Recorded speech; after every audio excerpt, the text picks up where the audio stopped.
Welcome back to the Name Redacted podcast, America's most beloved podcast, the most downloaded Red Sox podcast in the world.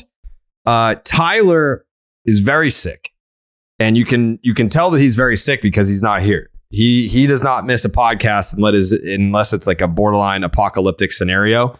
So Tyler's not here. Pete said work stuff came up, and Patrick James Light is here. Out of everyone who you thought would show up, Pat Light probably not on your list, but here he is, Patrick James Light. As always, Jake is here as well. I'm excited. I'm excited for this podcast. I don't know where this is going to go because I don't think we've done a podcast just me and you before. I don't think so. And B, literally nothing in the world of the Boston Red Sox has happened since the last recording, other than there was the news that Jason Varitek signed a 3-year extension to remain with the Boston Red Sox, which is interesting. I think MLB Trade Rumors had some extra details about like it's like an expanded role. I think and Tyler tweeted this. I think where this is headed. And I don't know that I love it, but maybe I guess because I've always Jason Varitek managing the Boston Red Sox has been like a floated rumor thing for years, like 10 years maybe, and I never loved the idea not because I don't think that he's capable. I think he'd make a great manager. He's a very smart baseball man.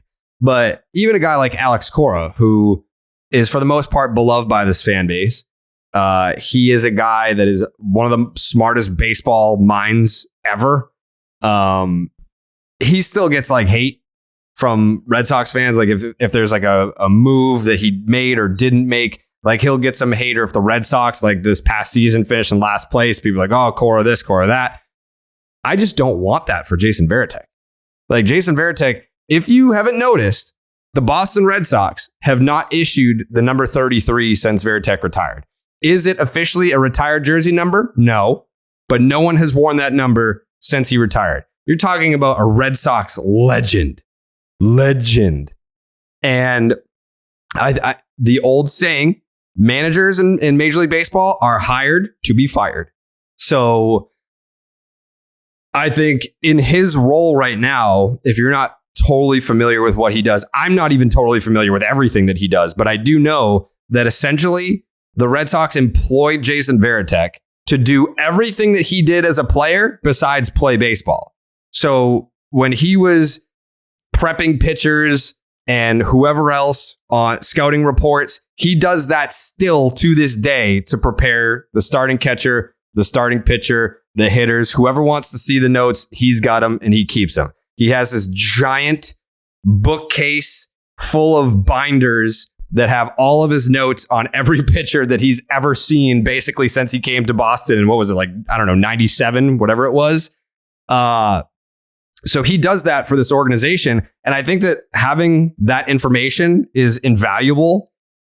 So if you stay, like, he can stay in that role literally for as long as he wants. But if you take that next step to manager, now it's like, okay, now clock's ticking. Because you're not going to manage the Boston Red Sox. And then if it doesn't work out, take a back seat and go back into, like, you're not going to go backwards into the role that you were in before. It's either you stay there and you keep doing that, or if you want to pursue being a manager, then you're being hired to be fired. So the reason why I say that is not because I don't believe in Alex Cora as the manager moving forward. Of course I do. But Alex Cora has basically said, I don't want to do this forever. Like, I don't want to be like Bobby Cox, like managing until I'm old and decrepit. I think Alex Cora has higher aspirations, such as being a general manager of a team, who are also hired to be fired.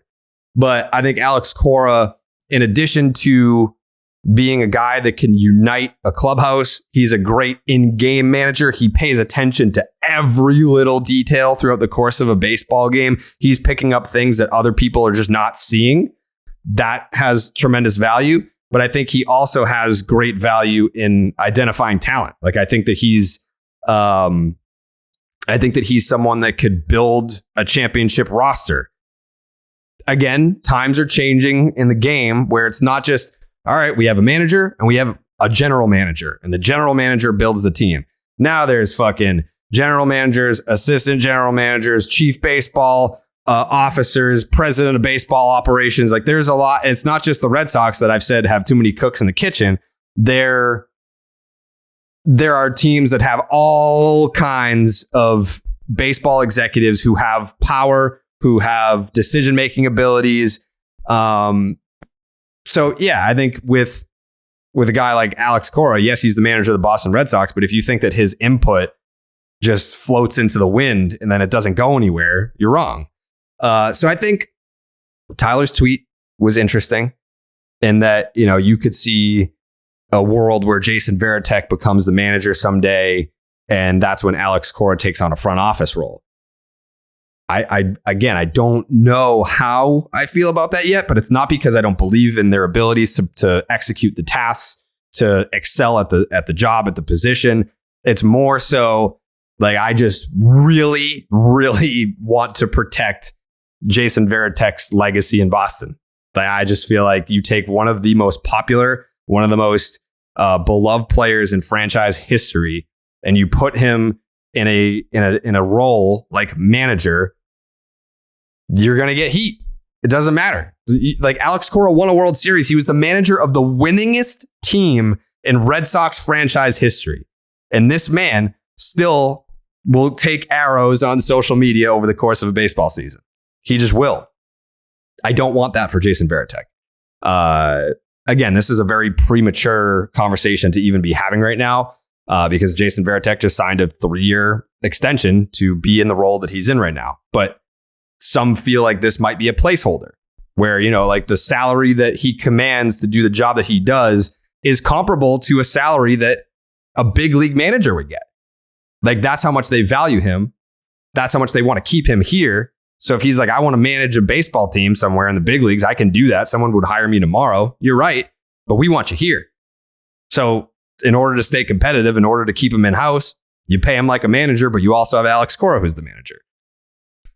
So I could see a scenario someday, when Alex Cora is like, hey, I've done the manager thing. I want to take a stab at this executive thing. I want to be a general manager. I want to build a roster. And when that day comes, I think the obvious transition would be Jason Varitek to manager. And not saying it wouldn't be a situation where he would excel. I think he would be a great manager. I just don't want to see him get the fire of Boston media. Just don't want that, Pat. I know exactly how I feel about this. I know you're still trying to digest it, but sorry, I'm eating my multivitamins. But I fucking hate it. I don't want Jason Varitek as our manager. I never want it. And for the exact same reasons you don't like it. I hate when college teams go out and get their guy. Like it's like Peyton Manning coaching being the head football coach for Tennessee. It'd be terrible. He is a living legend, and you want to protect that. You don't need that. Alex Cora is a perfect guy. Played for the Red Sox for a little bit. By no means a legend. Great baseball mind. Bring him in. Got some history with the team. But if he sucks, you're not losing a legend in your franchise. So I hate the idea. Although Jason Varitek is a brilliant man. And I didn't work with him that closely. I mean, I got to know the guy a little bit, but I didn't work with him that closely because he didn't really work with me. But his role right now, just like, is Pedro still a special assistant? Yes. I love those roles for those guys. Huge guys, really, really, really, really good baseball minds. Although ended up not working out, I credit Pedro for teaching me how to throw the ball inside, the mentality at least of how to throw the ball inside. And I think they're in a great position to help the club as much as they can, because oftentimes managers get shit for things that are out of their control. In the role they're in right now, they can help the team just as much as a manager can. Jason Varitek is in Alex Cora's ear, and they're working together, for in-game adjustments. So he can help out just as much as a manager can. Only he doesn't have to get the shit for it, which I hate to see when teams don't play well and people start calling for his job, and it's not really his problem. Just like we don't blame Alex Cora this year for the Red Sox issues. He's still getting a ton of shit. So, I don't want that for Jason Varitek, nor would I'd be saying the same thing if for some reason Pedro's name was getting thrown out there. We don't want that either. Right. Let's keep it the way it is right now. I like it. Yeah. That's and I feel like Jason Varitek's name as Red Sox manager has been coming up since he retired, basically. You have a guy that has such a great eye for the game, that is he's a mentor. He's a guy that the players obviously go to now, like on the road. Like that's the guy that you have players that are like they're going out on golf trips with Tech, and that is just it's an endless source of baseball information. So selfishly, I guess is the word, I would love to keep him in the role that he's in forever. But if growth is what he wants, if managing a baseball team someday is what he wants, he's going to get it. Because if it's not here, I'm sure there are plenty of teams that are like, fuck yeah, we want Jason Varitek to manage our baseball team. If that's what he wants, it'll eventually happen. Like, yeah, you can't just keep paying him, a competitive salary to keep him down. Like eventually, if that's what he wants, then that's what he'll do. But I think, for him, he's just a baseball machine. He wants to be at the yard every day, but his home is here. So it's like, yeah, I get to, be around like my family. Like, he has a young daughter that's like in school around here.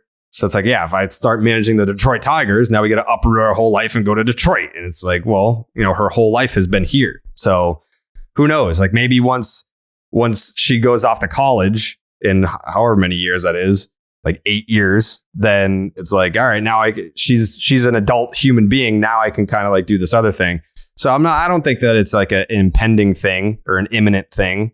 But I think, someday we'll have to cross that bridge. Do you want? Yes, Patrick. I have a question for you. Hypothetical situation. Sure. I like both your and Jake's take on this.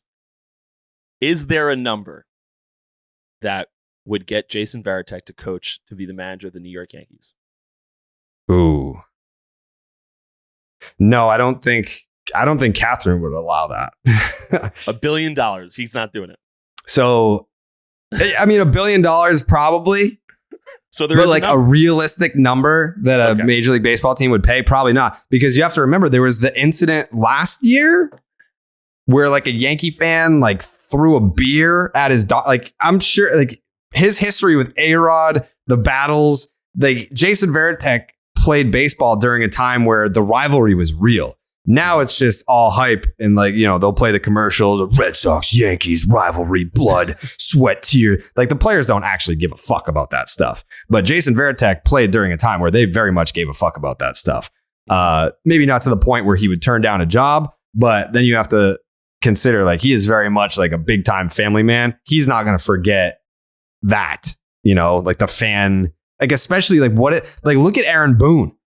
Like Yankee fans torch that dude. Torch him.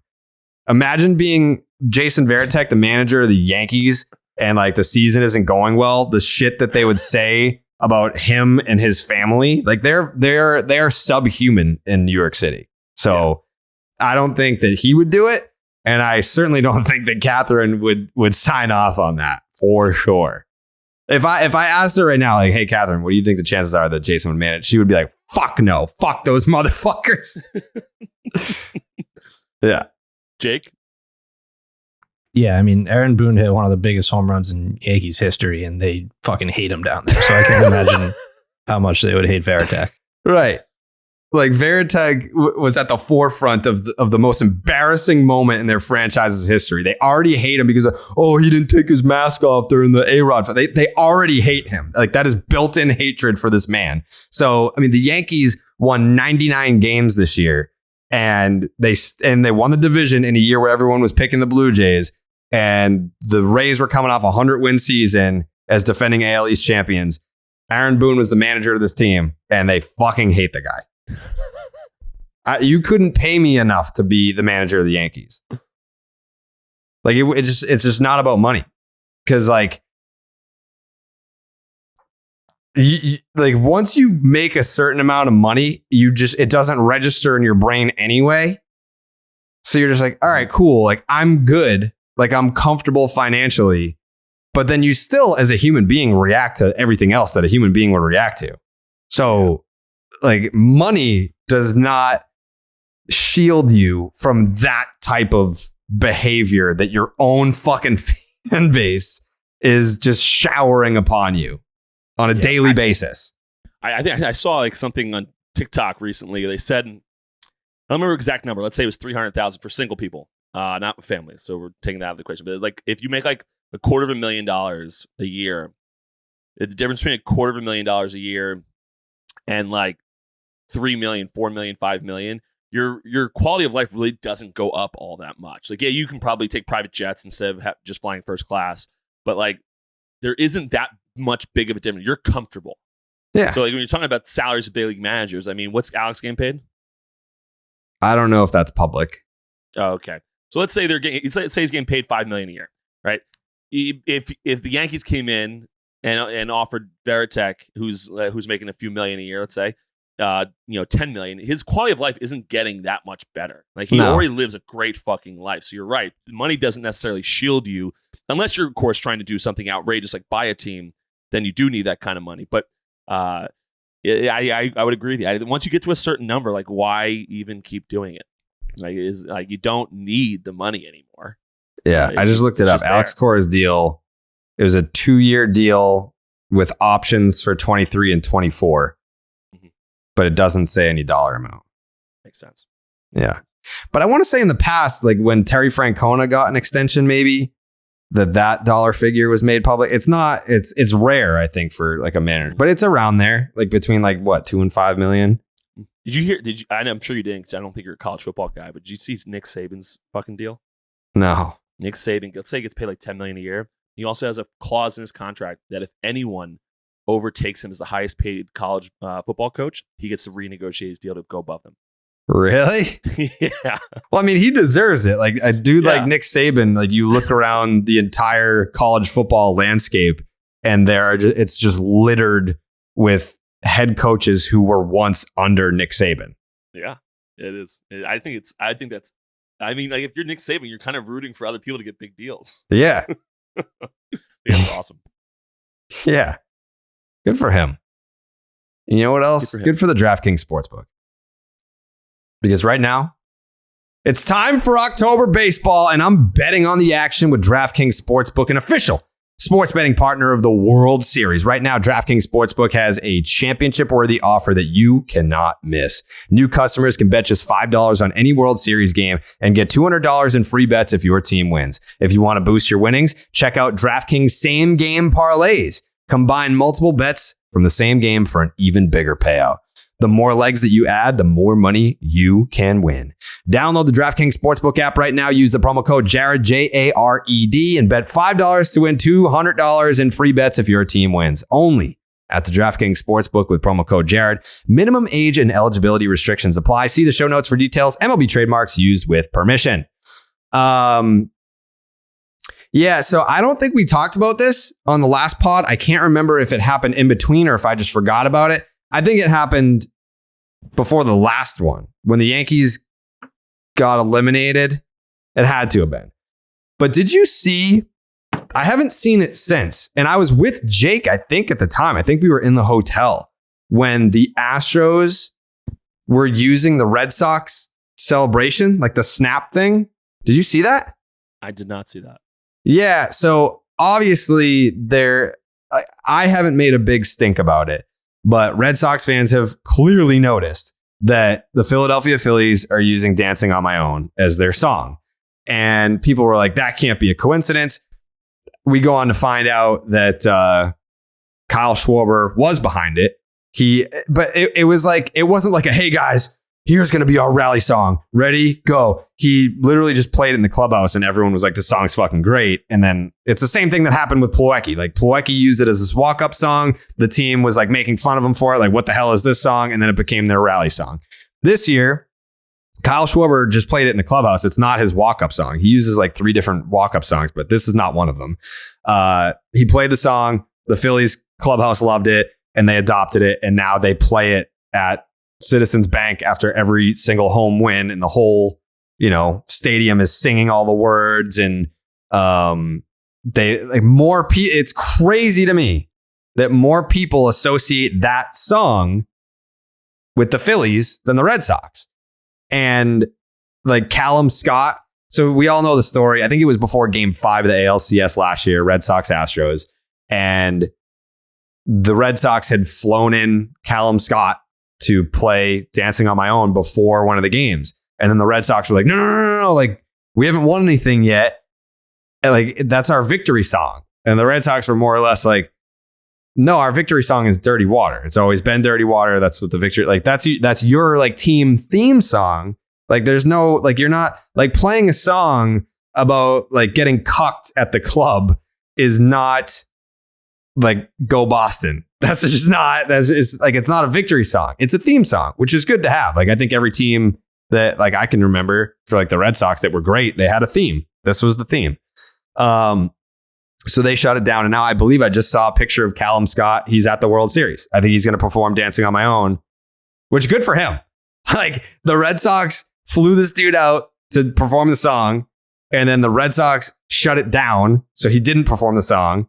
And then another team adopts it. And they're like, yeah, fuck it. Yeah, play the song. And so I would assume he's at Game 5 of the World Series tonight to perform Dancing on My Own, which is, I guess, the Phillies theme.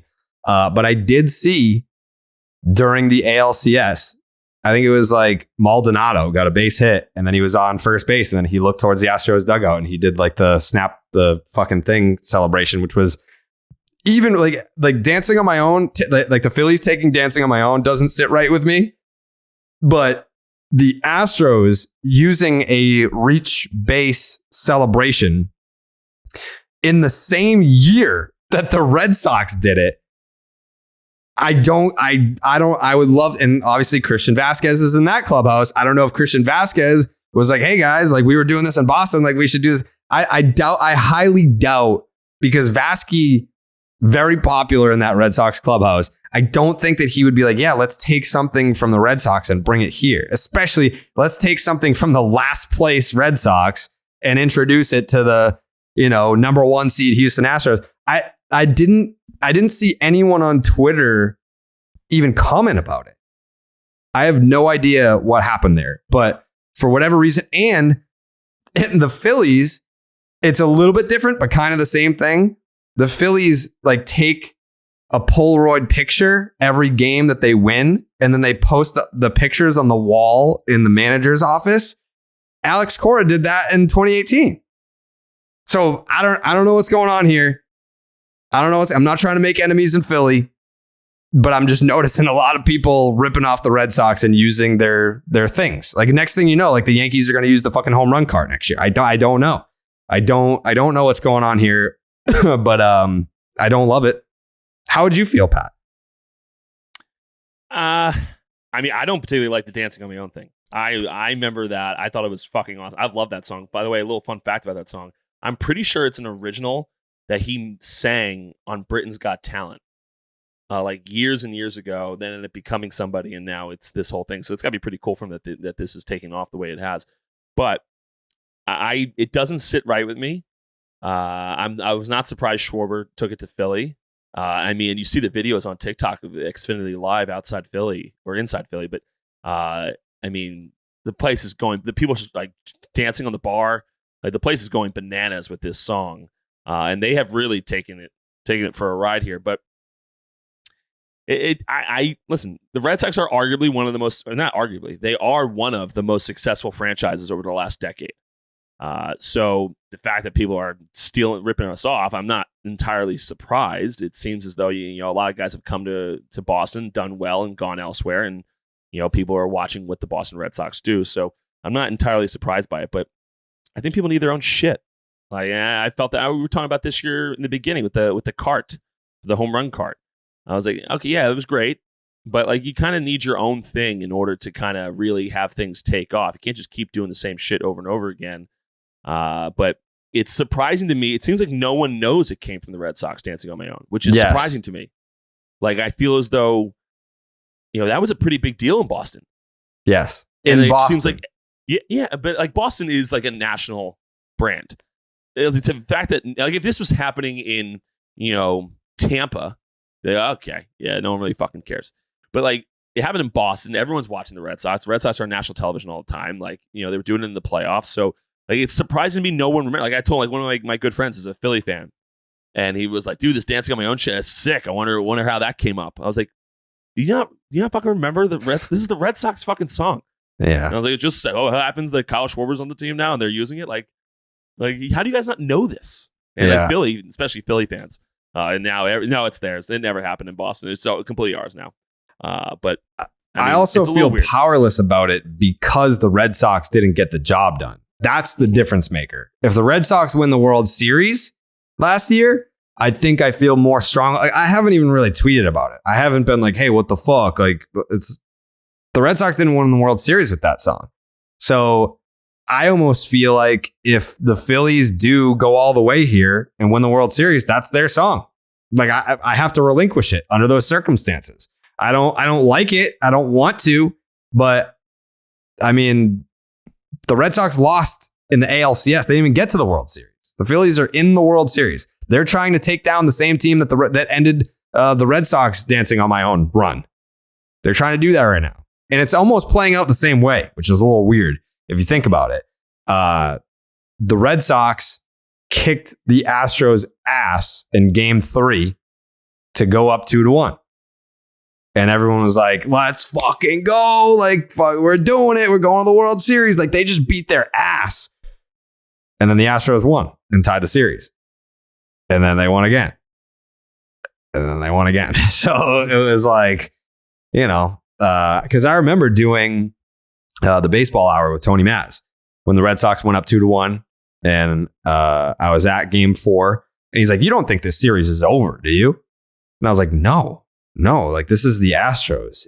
I would feel differently if it was like a Cinderella story team that kind of like snuck into the ALCS and they were just kind of happy to be there, but now they're overmatched against the Red Sox. Like, no, this is the Houston Astros. Like they're here literally every year. They are in the ALCS every year. It's just a matter of, are they going to get to the World Series or not? And so I didn't think it was over, but I definitely, that win in Game 3 last year opened my eyes to the reality that they could fucking do this. Like, as long as you didn't look completely overmatched in those first 3-4 games, which they didn't, I was like, oh, they can hang with them. Okay, they could win this series.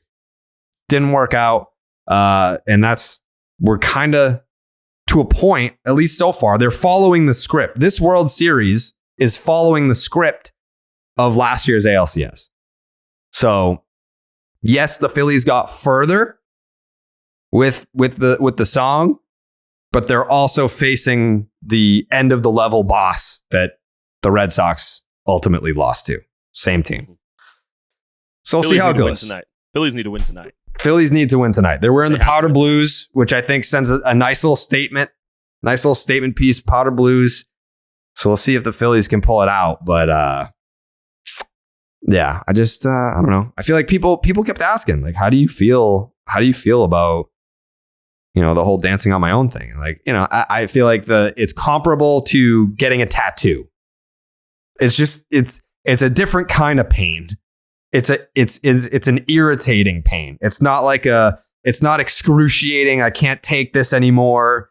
It's more just like, oh God, what the fuck? Like, even like me and Jake were in Philly and they won every game. So they played the fucking song after 3 straight games that we went to, when we have to sit there and just look around the stadium and every single Phillies fan there is singing Dancing on My Own. And it's just like that fucking needle dragging on your skin. It's like, oh, fucking, it's irritating. I don't like it, but I also don't feel like I have a place to say anything about it. No, I'm with you. Yeah. How do you feel, Jake? Because I feel like you feel probably more strongly about it than I do. Yeah, like even when we were playing it on Baseball is Dead, I couldn't really get into it because I'm just like, it still hurts. And it's just weird to see all these little pieces of the Red Sox being plucked by different teams and then have them be their own thing. So I just don't really know what's going on. It's like, why can't you guys just figure out your own celebrations? Yeah. Like, gun to my head, I would prefer they use a different song. But when you get your lunch money taken by the big bad bully, then you're not particularly athletic or strong. What are you going to do about it? They just took it. And as a team that didn't get the job done last year and finished in last place this year, we're kind of the nerd in this situation. They took our lunch money and we're just going to say, sorry to inconvenience you. My bad. Like, I know it's kind of a pussy stance to take, but I think it comes off even worse to be like, that's our song. Come on, don't take our song. That's our song. It's like, well, did you win the World Series with it? No. Did you run it back the next year and overcome the obstacle that you failed to overcome in 21? No, you were actually way worse. You were a last place team. It hurts to say. It hurts to say. But it is what it is. Before the show, I threw a tweet out there. This tweet, by the way, Pat, a lot of people, tremendous feedback about Pat's picks, top 5 aquariums. Tremendous feedback. Tremendous. People were like, this motherfucker said that you can go to an aquarium and go down a slide with a killer whale. Like, let that not be lost on me that I heard that in the 47-minute Pat's Picks segment last week to do the top 5 aquariums in the United States. Was it in Atlanta? Georgia, yeah. Atlanta, Georgia. It's called the Georgia Aquarium. The Georgia Aquarium, you can go down a water slide with a killer whale. Let's see. And you have a 4-mile deep pool. That's the same aquarium? That was the big thing, yeah. A killer whale weighs anywhere between 6,600 and 8,800 pounds. It's an exciting ride. It's an exciting ride. Yeah, I could see how that would be exhilarating. Animal rights activists do not like it, but it's a great time. Oh, they hate it. Oh, they couldn't hate it more. Yeah. But I mean, fuck those people. Like, the whales love it. Like, let the whales speak for themselves. Yeah, they're having a great time. They're having great. So I threw out a tweet that said, Tyler's out, Pete's out. It's me and my pal Pat Light on the new Name Redacted, and we are taking your questions. Yes, you. Red Sox, baseball, business, life, alcoholism, whatever you want. Send them in. And there are 78 tweets we got. Should we go down the list right now? Sure, let's do it. Or should we crack open some blue moons before we do it? Get a blue moon. Let's get a blue moon in there because baseball and beer go hand in hand, Pat. And Blue Moon is the perfect playoffs companion with its bold flavor, bright explosion of color, iconic orange slice ritual, and authentic ballpark roots. In fact, Blue Moon was born in a ballpark at the Sandlot Brewery in Denver, Colorado. From a playoff berth to a world championship, a Blue Moon guarantees a one-of-a-kind beer experience every single time. We'll be drinking some Blue Moons tonight. Game 5, World Series time. Blue Moons in the fridge, ready to roll from its refreshing flavor with Valencia orange peel. For a subtle sweetness and hints of coriander, Blue Moon Belgian White is a one-of-a-kind beer that's made brighter. It's carefully crafted and full-flavored with refreshing notes and a smooth, creamy finish. Why strike out with the same old beer where you can get something that's one of a kind? Best served with a signature orange garnish to showcase its beautiful hazy color. A beer this good only comes around once in a blue moon, but you can enjoy it all season long. Break out of your same old beer slump. Blue Moon Belgian White is a one-of-a-kind beer every single time. Get Blue Moon Belgian White delivered by visiting get.bluemoonbeer.com/Jared. To see your delivery options, that is get.bluemoonbeer.com/Jared. Blue Moon, made brighter. Celebrate responsibly. Blue Moon Brewing Company, Golden, Colorado Ale. All right, let's dive into these, Pat. Shall we? Let's do it. First question comes from Kaylee. Hey, Kaylee. Love Kaylee. Longtime supporter of the show, longtime listener. We met during the 2018 playoffs. Just an amazing person. What's Pat's net worth?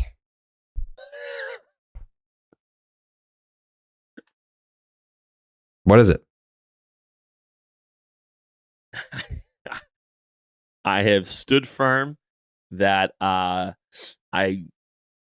don't know, which is theoretically true. Ballpark. Why are we? I mean, you know what you paid for all your bars. You know probably what you have in your bank account, and other assets that you might own. Ballpark. What's your net worth?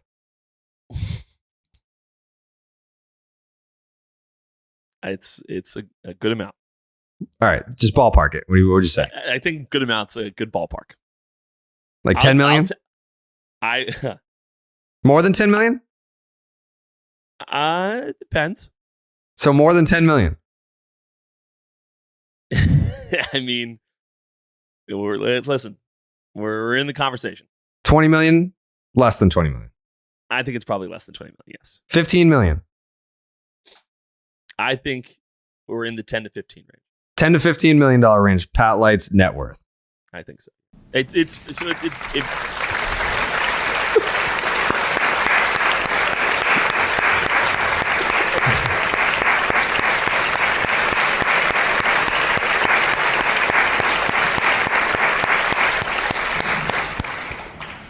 That's awesome.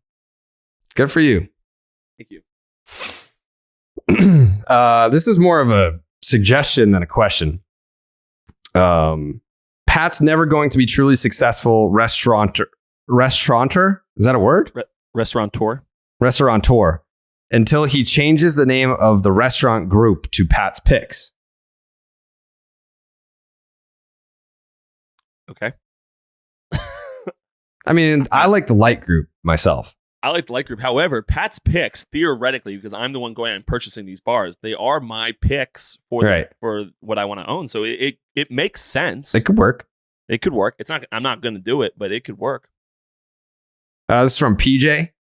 Do you think the Sox will bring back Vasquez, Nate, Xander, and extend Devers, all of them, or any sort of combo of them? Would you like me to go first? Yeah, please. Did Vasquez, Xander, extend Devers? Was there anyone else in there? Nate,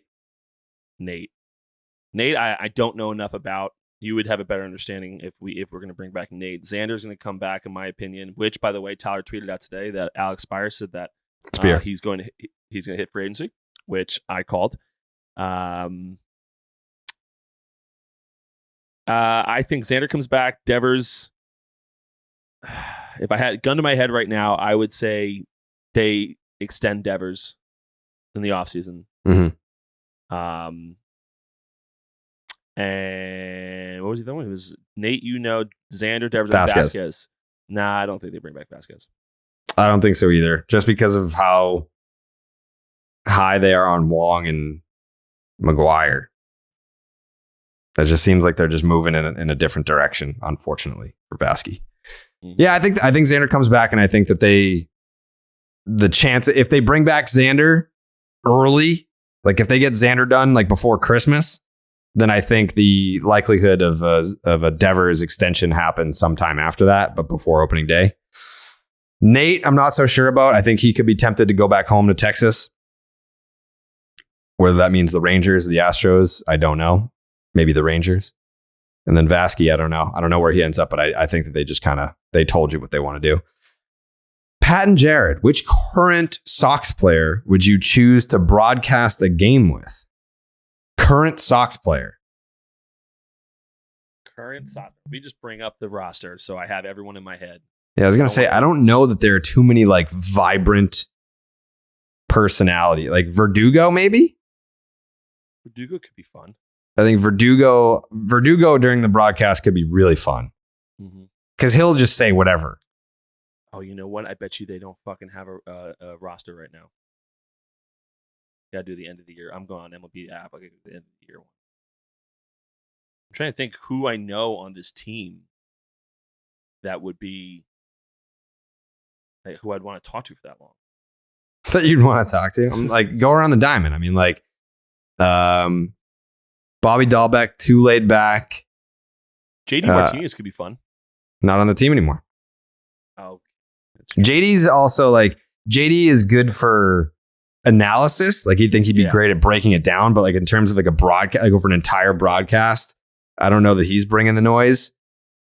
I talked to him yesterday, but it wasn't about baseball. It was about, I made fun of him because there was a video, he has this dog and he kisses the dog on the mouth, but like the fucking dog like licks the inside of his fucking mouth. I was like, you're an idiot. Like and then he sent me a video of someone else. He's like, I'm not like this bad. I was like, you are that bad. If you have your dog like lick your fucking mouth, you're disgusting. Yeah. That's gross.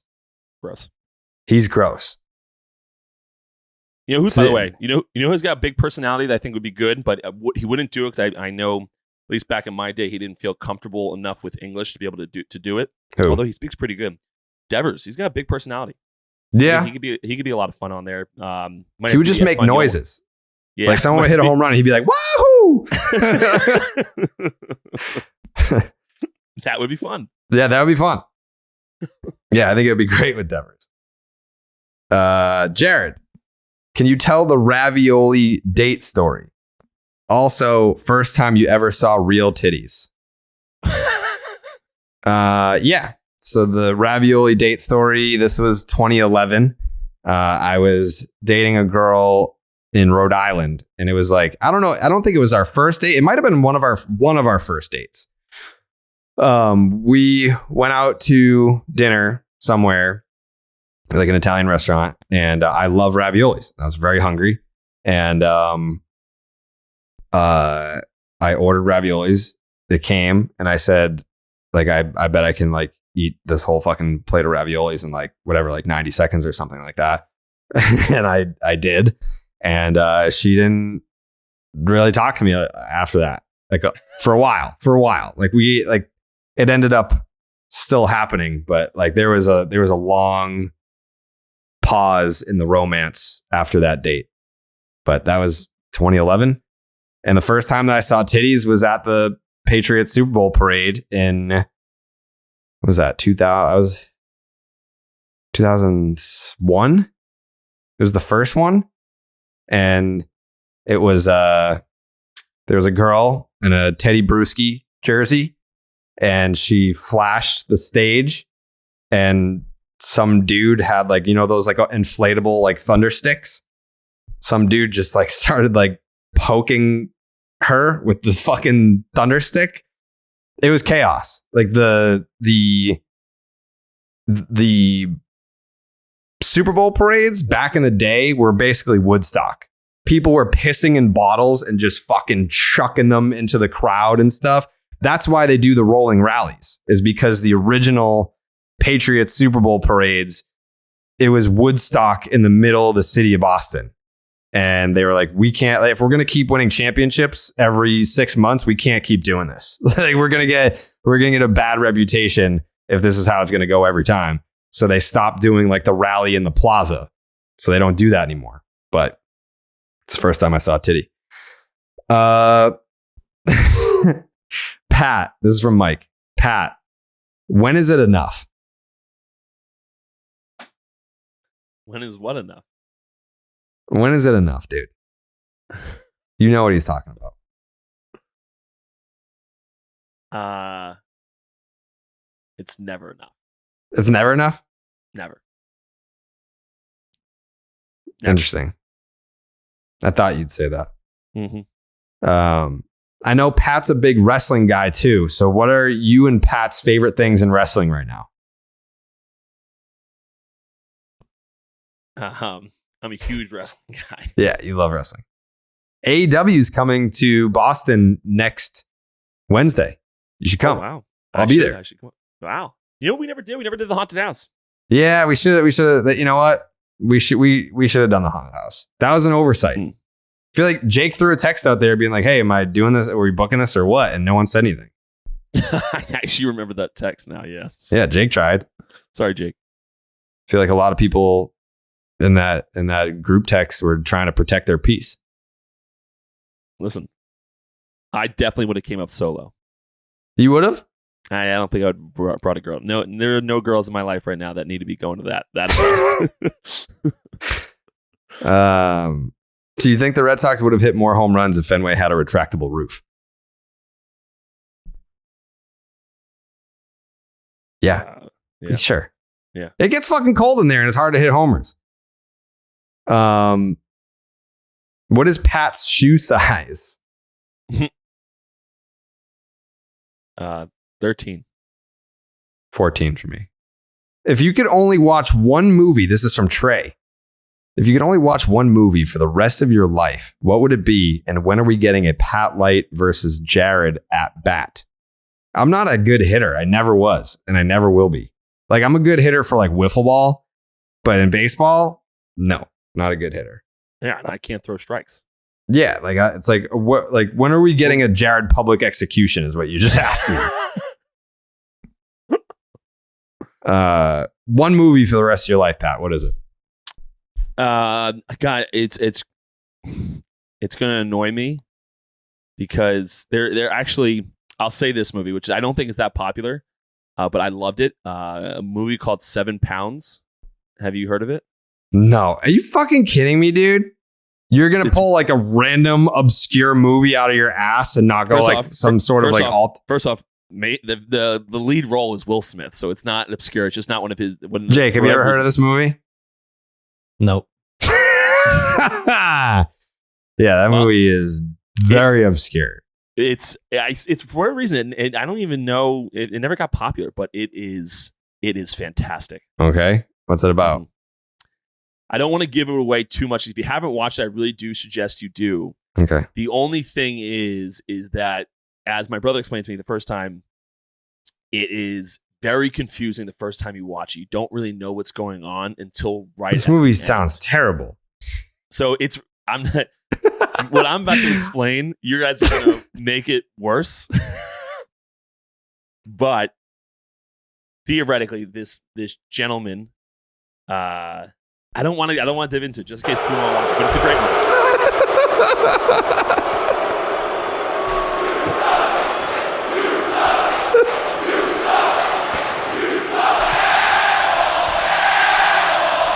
The movie sucks, dude. Are you kidding me? What's your movie? All right. If I could pick one movie to watch for the rest of my life, probably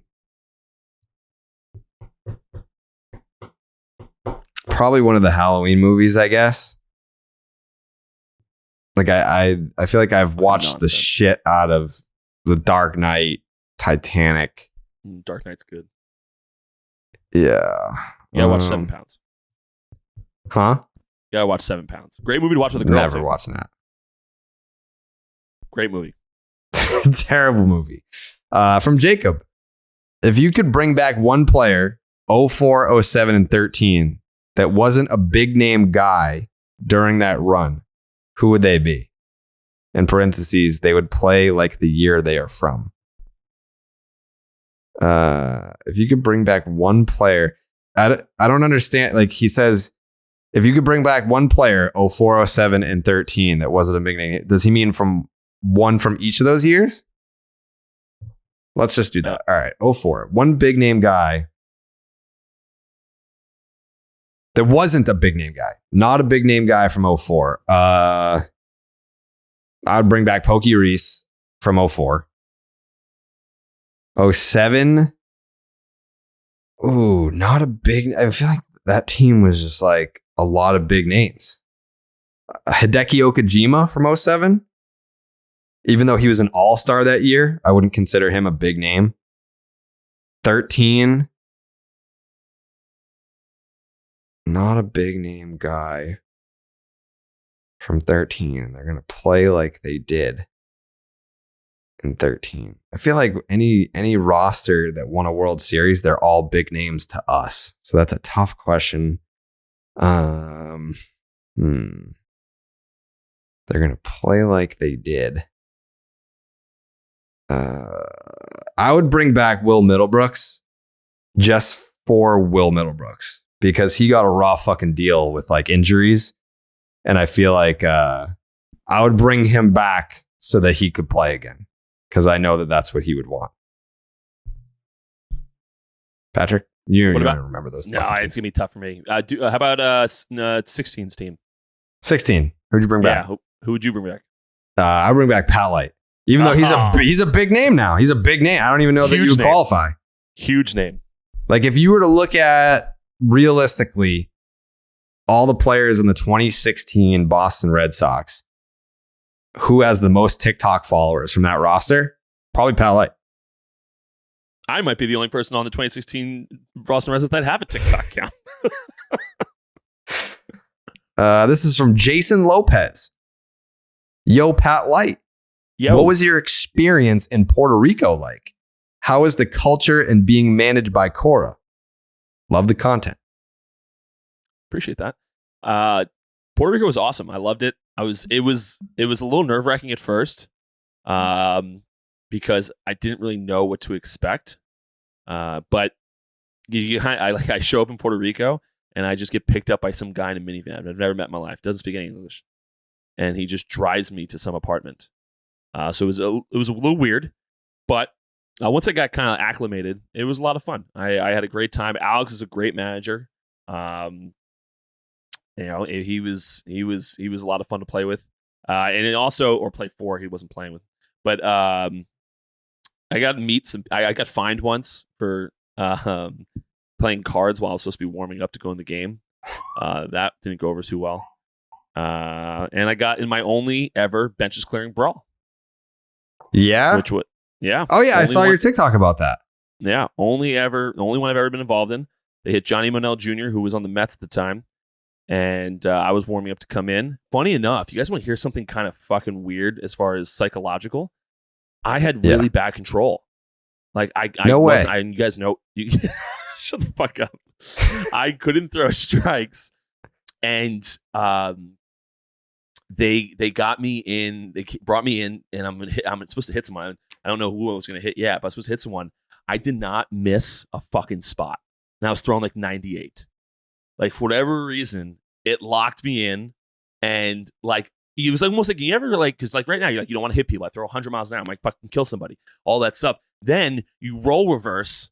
You're going to hit someone. You're trying to hit someone. And now you literally can't miss a fucking spot. It was the most mind-blowing concept I've ever had.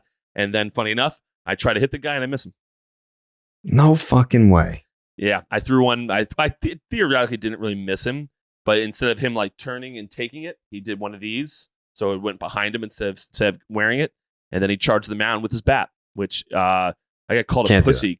No, I got called a pussy by the other team for kind of like backing up and getting the fuck out of there. And I was like, the dude has his bat.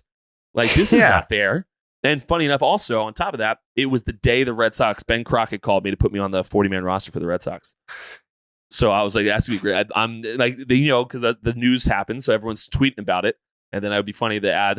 And also, Pat broke his hand in a bench clearing brawl. Yeah. It's like we added Pat Light to the 40-man today, who unfortunately passed away after getting his skull caved in by a baseball bat. I know. So that clears up a 40-man spot again. Yeah. Not a lot of guys liked me on that team, I don't think. And but that kind of got people on the side. Well, I didn't approach things probably the right way because Alex was a Boris client. We had a really good relationship with Alex. I didn't know him until I went down there, but a good relationship with Alex. And like I was asked if I could bring my brother because I was like, I don't know what kind of strength department they're going to have for this winter league team, if any, which they did. They had one guy that kind of put the guys through stretches, but that's pretty much it. I was like, can I bring my brother down? He's a strength coach for I think he was AA, the Diamondbacks at the time. I was like, I got a guy who's good at this. So they said no problem. He can live with you it'd be like a 3-bedroom apartment. He can live with you and be not an issue. I was like, perfect. So I kind of did my own stuff. And I kind of wasn't with the squad all that much. So I think guys thought I was kind of like big leaguing them. which I wasn't. I'm a very nice man. Super nice. But yeah, I think guys kind of thought I was big leaguing them, which I wasn't. And then I pitched like I was kind of mediocre, which is what you'd expect from a guy going to winter ball because he's there to work on something. Yeah. And then the whole me playing cards while I was supposed to be warming up thing, that didn't go over so well. But when I threw at the guy and protected my teammate, everyone was back on my side. That's what you got to do. Nothing brings a group together quite like physical violence. Mm-hmm. And then as a parting gift, I got Alex Johnny Walker Blue for thanking him for doing everything for me. And then he literally, the type of guy that Alex is, poured every single manager and coach, which you have 1,000 down there, like a real hefty shot along with me and my brother. And like cheers as I was walking out, I was like, cheers guys and whatever, and finished the bottle right there. Typical Alex Cora move, not to go ahead and drink that himself, but it was I had a good experience. That's good. When's the last time you talked to Alex Cora? Oh, it's been a long time. Maybe 2015. Well, he clearly remembers you. I got your text message, Jared. Yeah, I actually don't. I got along with Alex, but I never really knew what his opinion of me was. And if he was also like on some of the players' sides about like maybe me thinking that I was big leaguing stuff. He was very happy that I threw at the guy and protected the teammate because he had already gotten tossed from the game. So when we were in the clubhouse afterwards drinking beers, certainly he seemed to like me then. But I never really. What did he say? Alex's opinion. No, we were just he thanked me, came and shook my hand, thanked me for protecting. Because it's like you're the American now, and not even though Puerto Rico is part of America, but like you're the American, and it's like sometimes guys don't know how to treat you. And like what I learned, fun fact by the way, in benches clearing brawls in Puerto Rico, they do not, the Puerto Ricans do not stand in the way. They just the only thing that they feel required to do is to make sure that they don't allow other guys to come and sucker punch me. But the fight is going to happen. And I remember, I never get this. I threw at the guy. He's running me with his bat. I looked to my first and third baseman, like, dude, what the fuck? And they were like, and then the first baseman was American. He was like, dude, you didn't help me. He's like, he had his bat. I go, I know. So it was quite the experience. I dodged one punch. I backed up, dodged a punch. And then he took his helmet off and smoked me in the leg with it. I guess he was trying to hit me in the head, but so agile. Right. But he smoked me in the leg with it, had a pretty big bruise from that one. And then Henry Ramos, remember that name? Yes. Henry Ramos pulled me out and I was out of there. So you didn't throw a punch? No. I knew going into it because I had already been called that day by Ben that I wasn't, I didn't, like I already knew I wasn't the 40 man. So when I was called in to do this, I was like, well, Pat, you can't hit anybody. Do not break your hand on a benches clearing ball in Puerto Rico. It is not worth it. It's not worth it. I'll throw at the guy and then, okay, here we go. But my plan going into it, this real thing, my plan going into it was to dodge and then wrap up. Yeah. And then be done with it. And then things get wrapped up, people just break it up and you go your merry ways. That was my plan going into it. Then he brought his bat. That went to hell. Wasn't going to dodge a swing of a baseball bat. Right. So yeah, that plan went to hell. But the Light family, my dad was, well, my brother, the Light family. My brother was on the phone with my parents, like kind of relaying. They couldn't watch the game, relaying what was going on. And my parents were sitting in like a Home Depot parking lot. And my brother goes, oh, that pitch wasn't very good. Okay, the guy is running at Pat. He has his bat. And my mother's like, oh my God, go help him. And my brother's like, I'm not going out there. Yeah, the hell? He has a bat. Oh, good story, though. It's a great story. Is there any video of it? Supposedly there's a video on YouTube. Someone sent to me recently, which I see Jake already going to. Immediately, Jake is looking at it. I think there is. I don't know. I mean, the team I played for, because they probably wouldn't have my name in it, Jake. The team I played for was Caguas, Caguas. And look up 2015. I think there's a video of it. I look like a little vag in it. If you just watch me and don't realize the guy has his bat with him. But yeah, it was a good time. I had this one guy, Daniel Tillman. I'll never forget it. He came in from the rafters from the bullpen to try to throw a haymaker to protect old Patty Westside. It's definitely not your name. Patty Nips. Okay. But he did. I don't think he landed it. Interesting. Yeah. Well, good that's times. fun. Good times. Jake's going to find that video for us. Certainly. From Jared Thompson. Did Pat enjoy his time pitching in the big leagues in Minnesota, or was he constantly worried about being sent down? So there was the first. I got called up about a week after I got traded, maybe a week and a half, 2 weeks after I got traded. So there was only probably about 2.5 weeks left until September call-ups happened. Mm-hmm. So I knew once the expanded roster happened that I wasn't going to get sent down. So I remember like it was a few of these young guys in there that all could get optioned down. And we were all like counting down the days, like, 3 days left, 3 days, 2 days left. Then we got through. We're like, oh, hell yeah. But so I was nervous. I guess not really nervous, but I was aware of it. I was aware of the possibility of being sent down, although I didn't think that I would get sent down for the sole reason that it was a new GM. They had just traded me 1-for-1 with a big league reliever. So I knew they wanted to get me out there and get eyes on me to see if I was worth anything, which they seemingly ultimately decided I wasn't. So no, long story short, I was aware of it, but only for the first 2.5 weeks. And then I didn't think about it.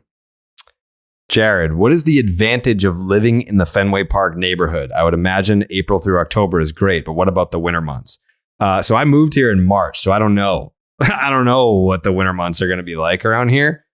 What the advantages are? I mean, I can literally see Fenway Park from my fucking bed. I wake up in the morning and I can like look at Fenway. It's pretty dope. I don't know that there are many advantages outside of that during the winter months or what. Like, it's not like there's like hey, we're actually, I was literally going to make up like a reason that I thought was outlandish, but it's actually true. I was going to say, it's not like they open up like a skating rink around here. I think they do at the end of the street. So I don't know. Maybe I'll fucking pick up ice skating this winter. I don't know. Apparently I'm going to have that option. What is Pat's social security number? You really like to dive into my personal stuff. Well, it's not that personal. I mean, this might be literally the most personal thing you have. Your social security number? Yeah, pretty close. All right. So what is it?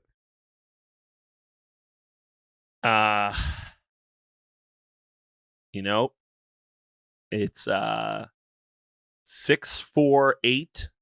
Someone's gonna have like a psychology guy look at this and be able to guess what it actually is. I'm trying to avoid the numbers. Right. Be like, this is his fucking thing. See that dude on the Mentalist that went to the Seahawks thing and got into the guy's phone by just bringing his finger? Yes. That was insane. How did he do it? He like brought I forget the guy wide receiver's name. I'm blanking on it, but he like took his hand and just went to his phone and like brought it over all the numbers. And because it's so ingrained in the guy's head, he could tell what the numbers were that he was supposed to be, that he had to press, and boom, he was in. That was nuts. I did see that video. Which team would you rather have won the World Series, 2008 or 2021? 21, easily. I mean, going back to back would be cool, like saying like, oh, Red Sox won back to back World Series titles. But I mean, 2008, that's kind of just like I loved that team, but I love the 21 team. Like, as far as like for selfish reasons, I like the 21 team more. And that also helps my career more. I didn't have like a career at the time in 2008. So that doesn't really throw juice behind like what I'm doing today. Like, if the Red Sox won another World Series in 2008, I don't think that I'm any further along in my career right now. But if they win in 2021, different story. What's Pat's favorite WrestleMania moment?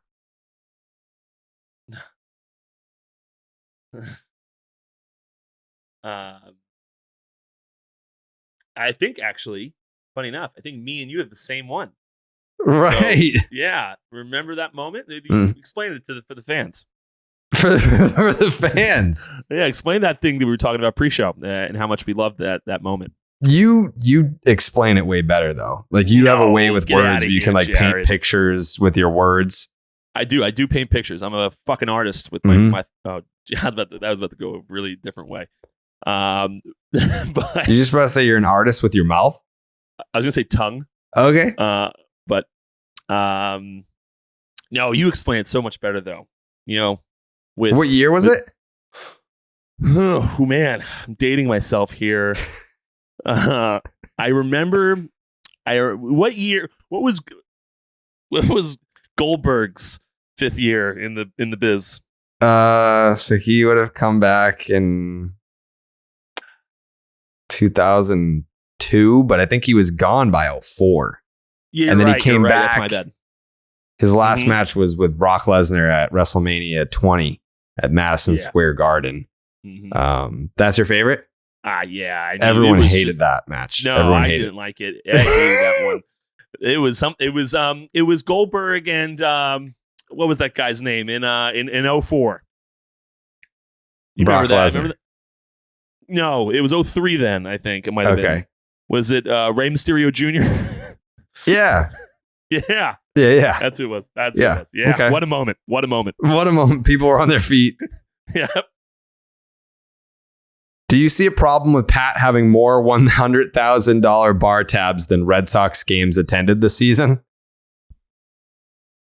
That's a great question. That's not true, though. You went to a game? Yeah, with you. Oh, yeah.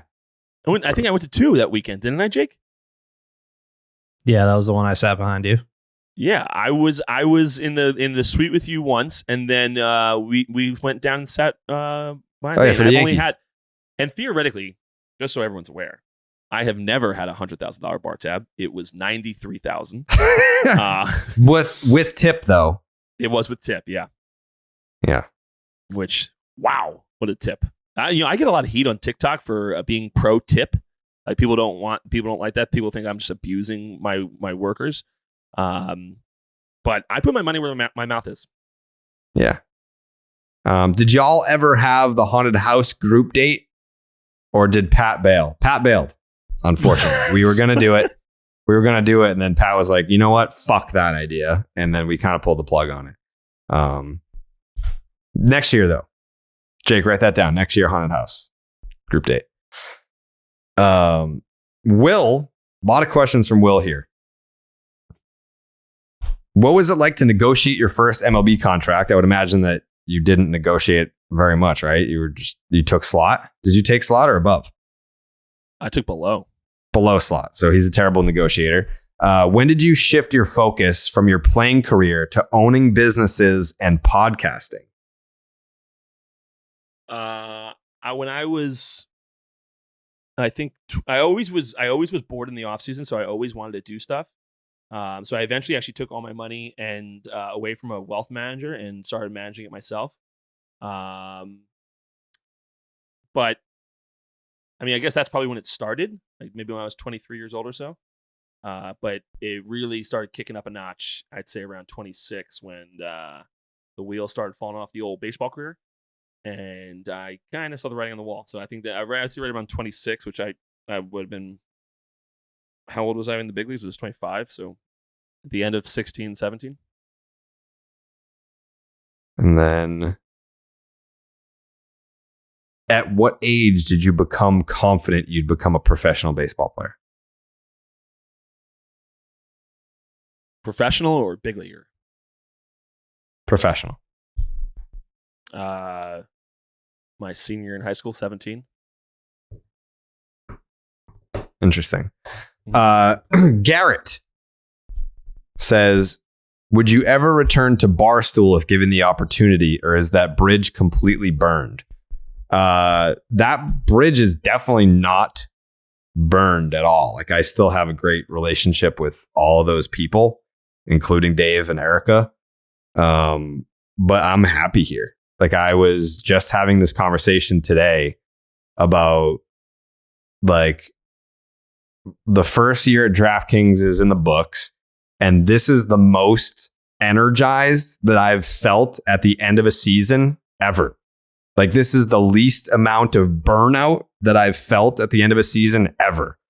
I know that I did like Erica's podcast and talked about some of the struggles in the month of November, which is great I'm noticing like it's very cool that people pay attention to that. Like listeners of this podcast and Baseball is Dead have tweeted me being like, hey man, it's November, like just reaching out, like want to make sure you're good. I'm like, World Series hasn't ended yet. Like I think like I'll start to maybe feel a little something once baseball season ends and you're just left with nothingness. But I did book a vacation for the first time since 2017. I'm going on vacation, doing a week in Austin, Texas with my buddies.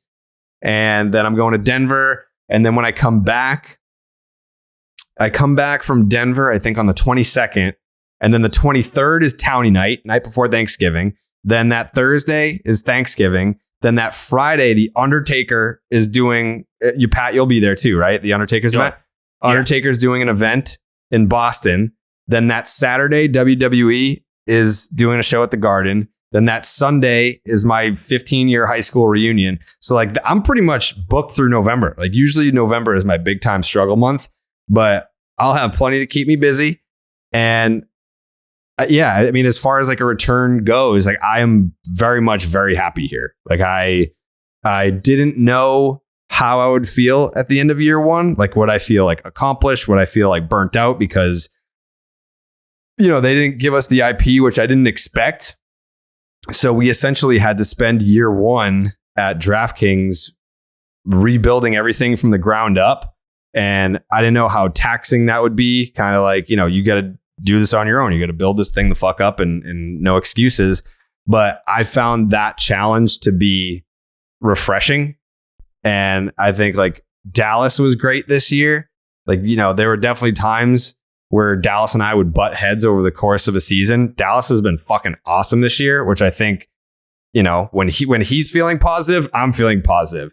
Having Jake in the mix has been fucking great. Like dude just grinds 24/7. Like having someone that is that available to you, that's super helpful and puts your content where you need it to be. So yeah, I mean, like as far as like, I get asked that all the time. Like, do you miss it? I miss the people. I don't really miss the job. I miss the office. I miss the people that I worked with behind the scenes, obviously the people in content, but like I still talk to them often. Like I saw Trent today. He's in Boston for the Chicks in the Office show. Saw him, spent the whole day, went to lunch together. Like, had a funny story that I wanted to tell KFC. We were on FaceTime for like 2 hours the other day. Like I'm very much still connected to all those people. But as far as like me being happy, I'm exactly where I want to be right now. Like I cannot tell you how much of a relief it is to be at Game 5 of the World Series. And I don't feel like if I sat down on the couch right now that I would just pass out from exhaustion, because that's how it's been every year for like however many years. And that's not because I'm working less. Like I'm working just as much, if not more. But yeah, I mean, I guess if that answers your question, I'm happy where I'm at. The bridge is not burned. I still have a great relationship with everyone over there. I'm still a fan. I still like consume their content. Still talk to everybody. I started following the Red Sox in 2018. Any tips on best ways to catch up on the standout previous players? Ooh, I don't know that I would have tips on that. I don't know that I talked about on like the last episode about that DVD that talks about like the 100-year history of the Red Sox, but I believe that only takes you up to 2002. So you're missing all the good stuff. There's definitely like I would say watch all the World Series films. Those would help out a lot to, at least know the important guys. Would Pat Light be willing to give up drinking if it made him an MLB All-Star? I feel like you'd say no to that. Yeah, no. It's not even close. Yeah, like I feel like, put it this way. If I'm Pat Light, I'm also saying no. Because what does an MLB All-Star season do for me when he was not an All-Star and his, what's that called? Q score? Q score? It's like a measurement of like fame and like notoriety. Oh, I've never heard of that. Yeah, your Q score is very high for a guy with your service time. Yes. I'm leading the pack with my service time. You're like you're the most known shittiest pitcher of all time, but in a positive way. Like there's definitely like terrible pitchers that are known for being shitty pitchers. You're known for being a shitty pitcher who's a great guy, a great businessman, a great friend, an entrepreneur, and a charitable, what's the word? You're very charitable. Thank you. The most famous of them all. You're famous in a positive way. That's very hard to do, to suck so fucking bad at your job, but everyone still loves you anyway. You know how hard that is? Yeah. I mean, wow. You know what?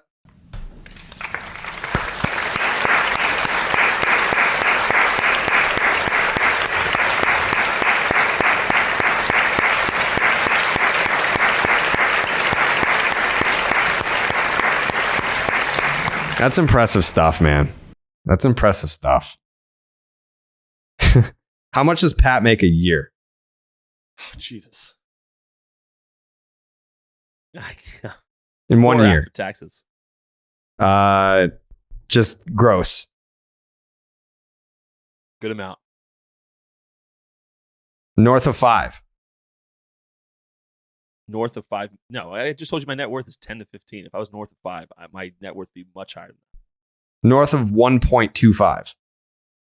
I'm going to answer one question, north or south. So make it count. And then I'm not doing how much I make. North or south of 1.5.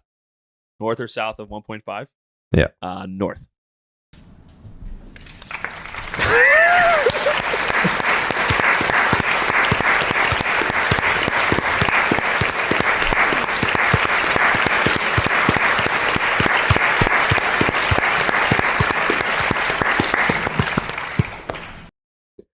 That's awesome. Mm-hmm. This is from Adam. What is the most that you have both drank in one night? I mean, the unfortunate thing for you there is the nights that I've drank the most, I don't remember. Yeah. So it's going to be impossible for me to know. To quantify. I mean, we're talking, if I go have a big like pregame, I mean, we're talking in the 20 to 30 beer range, and then you're talking shots all night. So a lot. I would have bet the house on you saying that the most that you've ever drank in one night was a night of just like 50 shots. No beers. Yeah, well, no, you got to have the pregame first. I'll do that drunk driving Mario Kart game. Yeah. Which is going to be between 15 and 20 beers probably. Maybe a little bit more. And then I'm going out and I'm ripping shots the entire evening. Right. Yeah, so it's going to be a lot. I know we used to keep track of shots one Sunday fun day, and I think I got up to like 23. That's a lot. Yeah. How about you? Probably like in high school. I used to drink a lot. Like I don't even really drink a ton in my adult years, but in high school I drank a fucking lot. And yeah, I don't even know. Like it wouldn't even be like how many beers. It would be like how many ounces of Captain Morgan did I drink?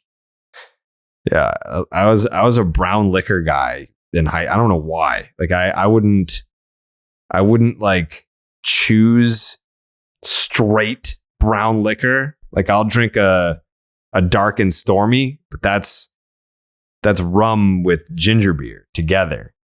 I don't know that I would just be swigging down straight up rum, but those were the days. Mm-hmm. I was an angry drunk back then.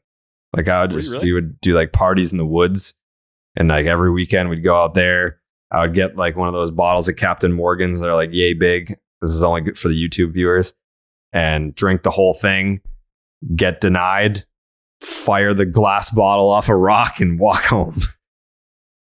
Like, hey, you want to be my girlfriend? No? All right. That was it.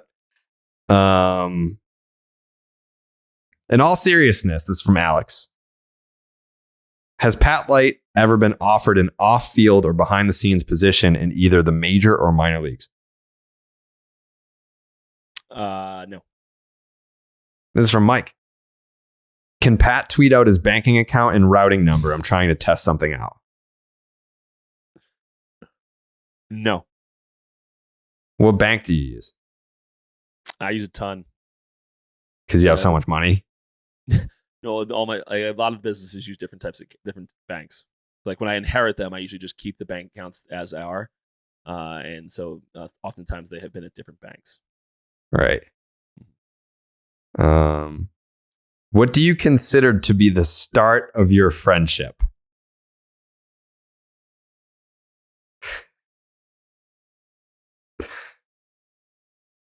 It's certainly not the blog you posted about me. Although theoretically, that is what got the ball rolling. Actually, Kinda, yeah. It was actually before that, because I told you that in spring training that year, BJ wanted me to become friends with you. He's like, and you said no. No, I didn't say anything. I said I had no, like, he was like, I thought he had the impression that I didn't like you. And you didn't. I said, no, it's not that I didn't like you. I didn't know anything about you. I just knew I knew you were a Red Sox Barstool guy, but I didn't know really anything about you. So I was just like, I don't really have an opinion on the guy. But I don't think at that point you had ever said anything bad about me. So I had no reason to like you. But I'm trying to think. After the blog, the real start of the friendship was when I called you to do like the Red Sox lottery. Yes, that was the start. Yeah, I was walking around my pool in my parents' backyard. You remember where you were? Mm-hmm. I was sitting at the dinner table, and I guess I had Twitter notifications on at the time. Yeah. And your name popped up, and I was like, oh, I wonder what that is. And I looked at it, and I was like, yeah, I'll do that. I was like, excuse me, guys. Yeah, we did. For those who are just new Name Redacted fans, maybe you're a Section 10 listener. Perhaps I would assume most of you are.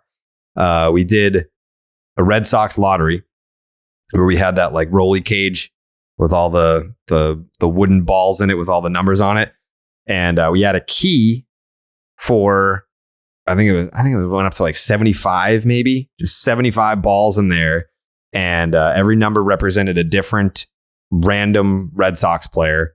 And every show we would take the number out, and it would just be like a 5-minute conversation about that player. And this particular episode, it was in 2018. We pulled out the number, and the number was Pat Light.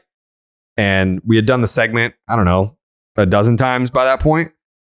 And I was like, it was the first time that a player had come out where I was like, oh, I can communicate with this person. Like we follow each other on Twitter. So I was like, we should just get him on to talk about his career.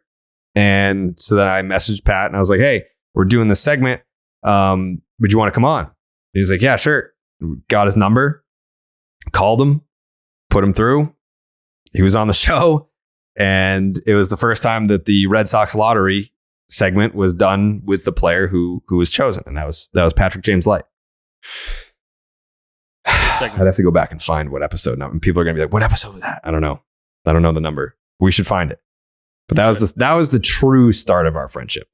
Yeah, that certainly wasn't. I think that honestly, though, I also think that's the true start to all the Mike Trout strikeout stuff. Definitely. I think I threw it in there just randomly. Said, well, I struck out Mike Trout though. Yeah. And then that started that ball too. So yeah, that was like Pat's first TikTok. Yeah. He just narrating stories from his playing career. Mm-hmm. Alex, did you guys ever end up doing your haunted house date? No, Pat bailed.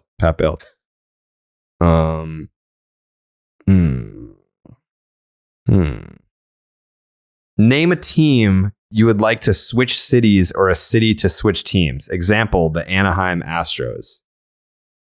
It's an interesting question.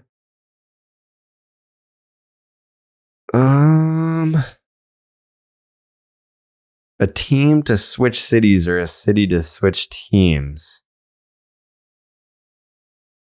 I don't know. Like, I don't think I'd want a second team in Boston again. Not that I was alive when the Braves were here, but I don't want that. Uh, I'd prefer the Dodgers to go back to Brooklyn. that'd be cool. Yeah. Ebbets Field, which I don't think is there anymore. No. Yeah, that'd be cool. The Dodgers going back to Brooklyn. Or like, weren't the Giants were in New York too, right? I think so. And if he really means the real switch, I would 100% trade the Mets out to LA for the Dodgers to come to Brooklyn. That would be cool. Yeah. Get back the Brooklyn Dodgers. Yeah. It's just a better ring to it, too, than the LA Dodgers. Yeah. The Brooklyn Dodgers. If you could elect any player to the Red Sox Hall of Fame, who would it be? It's from Holly.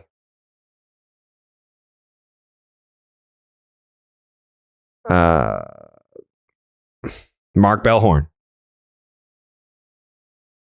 Pat, I would build a Pat Light statue. You know that.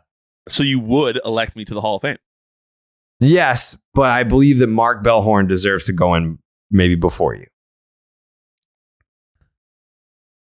Fine. I accept.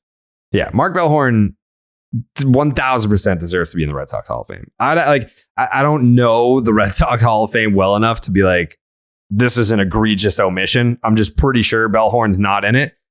I'm sure that there's probably other guys that should be in it that aren't. Like, is Kevin Millar in it? I don't know. I don't think so. Like, they're just now putting in like David Ortiz.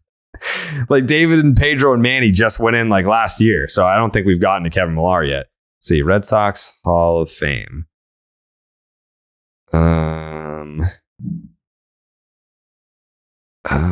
Why is this in fucking alphabetical order instead of years inducted? Who designed this? Tim Wakefield's in there, okay.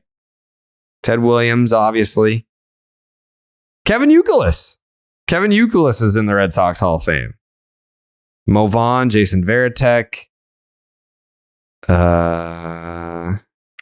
Kurt Schilling. Interesting. Jerry Remy, shout out. Manny. Jim Rice. Johnny Pesky. David Ortiz. I'm not naming all of them. I'm just like the more recent ones. Pedro. Fred Lynn. Mike Lowell. I mean, if Mike Lowell, no disrespect to Mike Lowell, okay? I love Mike Lowell. If he's in and Kevin Millar's not in, that's pretty egregious. Like, Mike Lowell was like, what? 06 to 10? Won the World Series in 07, but I mean, yes, he was the World Series MVP. But Kevin Millar, if you were to poll Red Sox fans, hey, who's more important to the Red Sox franchise? Kevin Millar or Mike Lowell? I don't think that poll goes very well. Derek Lowe, great pick. Let's see. Nomar, love that. Nomar's in. Dwight Evans, Eck. Tony C. Roger Clemens, Ellis Burks, Wade Boggs. Yeah, Kevin Millar. I think I might switch my answer to Kevin Millar. How the fuck do you not have Kevin Millar in the Red Sox Hall of Fame? I mean, what are we doing here? Who did I just say that? Oh, Mike Lowell. Like, Mike Lowell, I believe in 2007 set the Red Sox record for most RBI by a Red Sox third baseman in a single season. And then he was the World Series MVP. Okay. I'm not saying Mike Lowell should not be in. But how do you put Mike Lowell in before you put Kevin Millar in? No one gives a fuck about the Red Sox Hall of Fame, by the way. But if we're going to have it, let's do it right. I'm going to text Kevin Millar right the fuck now. I'm going to text him right now. How the fuck are you not in the Red Sox Hall of Fame? I bet you his response is going to be, well, they haven't put Pat in yet. So, I mean, I'm behind him. Another one. Some people may disagree with this. Johnny Damon. I mean, Johnny Damon's Grand Slam Just his game 7, like the fucking second home run, his game 7 performance, both home runs. One of the most iconic single game performances in Red Sox history. Johnny Damon, not a Red Sox Hall of Famer. And maybe they asked him because he still is like, it's still like a little weird with him in the organization. Like we've had him on the podcast too. And I think that there's still like a little bit of like bitterness, which if you go back before you pass judgment, if you haven't heard the interview, go back and listen to it. You will come out on the other side, team Johnny Damon on that one. Like they kind of dicked him. Like it's the Red Sox fault why he ended up with the Yankees. If you're still mad about that, grow up. But Johnny Damon should be a Red Sox Hall of Famer. Mark Bellhorn, Kevin Millar. We got to have those guys in there. There's plenty of time left for the 18 team guys. Like some of those guys will get in. Anyone from like Dustin Pedroia is not in yet. But I feel like that's coming. Like he hasn't been retired long enough. Like that's like, I'm not going to say that like that's the biggest glaring omission because like that's obviously happening. We're talking about guys from the 04 team because it's been plenty of time. Like they've been retired long enough to get Kevin Millar, Mark Bellhorn, Bill Miller, Dave Roberts. How is Dave Roberts not in the fucking Red Sox Hall of Fame? Unless I missed it. Let me see. I'll do a little search. Nope.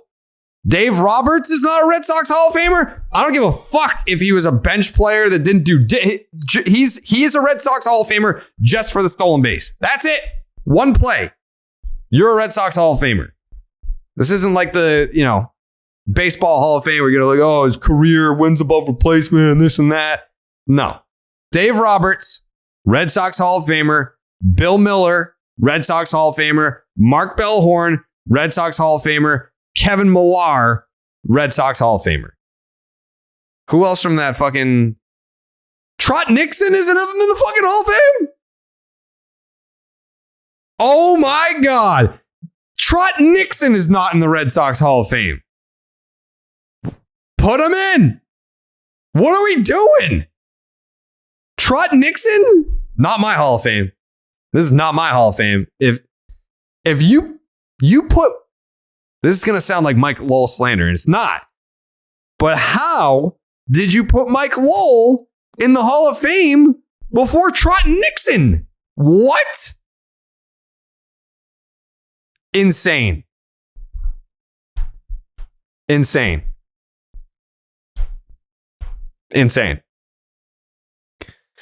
Pat, do you have any suggestions? No, I'll let you take that one.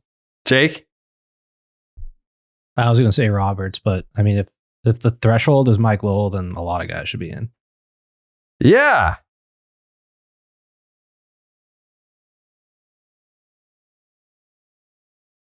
It's not Mike Lowell slander. It's just like if that's the bar, like Mike Lowell got in because of 07.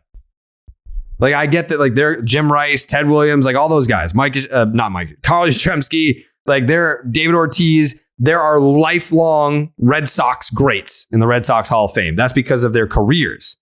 But now, because Mike Lowell is in, you're telling me that you can get into the Red Sox Hall of Fame for one good season, for one World Series MVP. If that's all it takes, one great moment, Damon, Bellhorn, Roberts, Millar, Miller, Nixon, get him in. The fuck?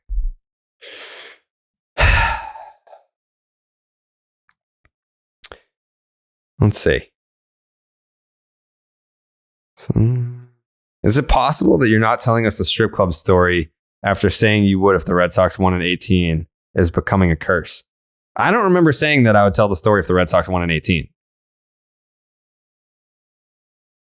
I don't remember saying that. You know what? Put the pressure on Mike Grinnell. Spitting chicklets. Mike Grinnell was there. Mike Grinnell knows the strip club story. Everyone's like coming after me and Steve. Hey, what's the strip club story? What's the strip club story? Mike Grinnell was there. You can ask him. I don't know that he remembers. I don't know that if he does remember, if he'll tell you, but Mike Grinnell was there. He was there for history.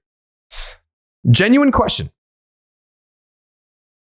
What kind of music do you guys listen to? I remember one time Tyler posted about Mac Miller, and that made me happy for some reason. Curious what y'all like to jam to. Patrick? I'm an old school guy, so like last night I was at my bar late night smoking a cigar and listening to like Dean Martin, Frank Sinatra. Dean Martin and Frank Sinatra. Mm-hmm. My dad's going to love that pick. Mm-hmm. Jake? I think me and Tyler have a pretty similar taste, like hip hop type music. I like Kid Cudi recently. But yeah, I got to talk to Tyler more about it because I think we're same ballpark.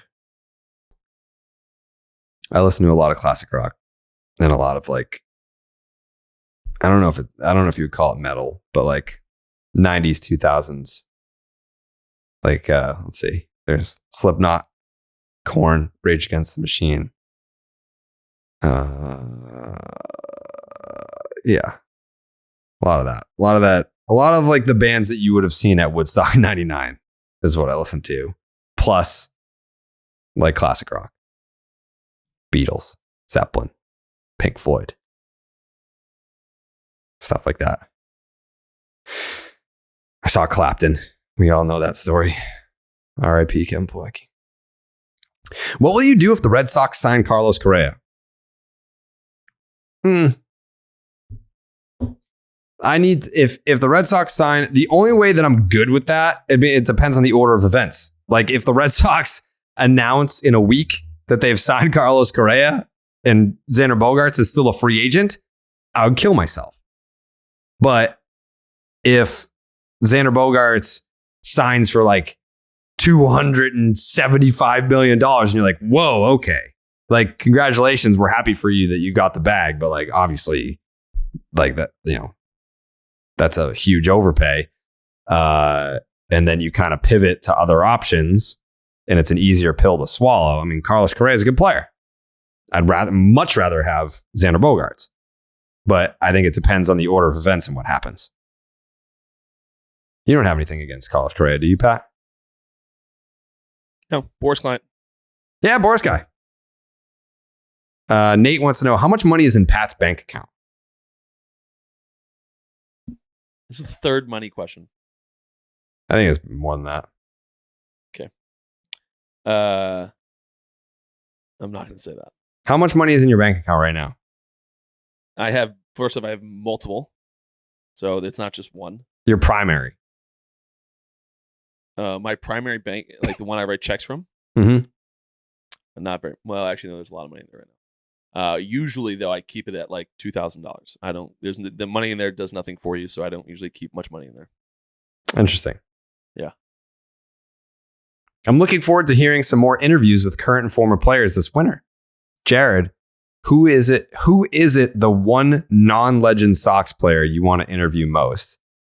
Pat, who was one of your favorite teammates that did not get the credit he was due as a player or a teammate? I'll let you go first, Pat. Ooh, okay. Well, that's something I have to think about.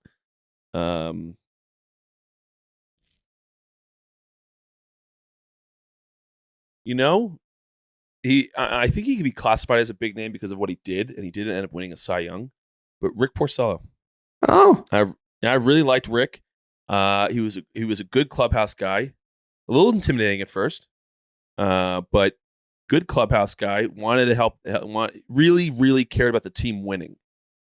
And you don't always see that, even at the big league level. You don't always see guys, especially starting pitchers, who are only going to pitch, their games. You don't always see guys like really caring. Of course, they want the team to win, but like really caring to win. And it was really hard not to root for Rick because he had a bad year, and that motherfucker the next year at spring training was I don't know, I've never seen someone work so fucking hard than what he was doing. I mean, he was always out in the field doing PFPs, like constantly.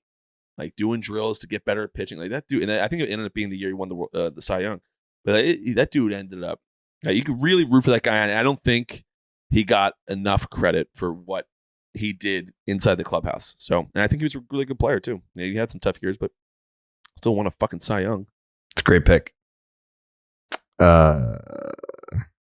Who's the one non-legend Sox player that I want to interview the most?